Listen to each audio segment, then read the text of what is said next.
शेतकरी मित्रांनो नमस्कार. आज आपण 5 HP मोटरचा जो सोलर प्लॅन आहे तो सोलर प्लॅन बघणार आहे. बऱ्याच ठिकाणी बऱ्याच शेतकऱ्यांनी लावला आहे शेतात.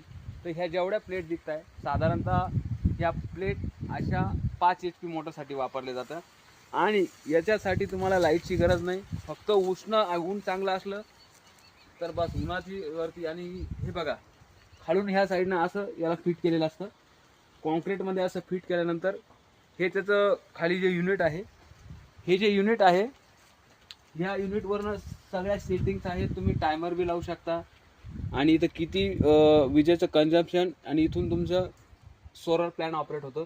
आणि ह्या प्लॅनमध्ये सरकारची 75% सबसिडी आहे आणि प्रत्येक कंपनीनुसार याच्या किमती वेगळ्या आणि सबसिड्या वेगळ्या. साधारणतः 30 ते 32 हजार रुपये याला आपल्याला खर्च येतो. याच्यासोबत तुम्हाला मोटर आणि हे जे दिसत आहे ब्लॅक कलरचे पाईप याच्यासोबत तुम्हाला भेटणार आहे. तर अतिशय चांगला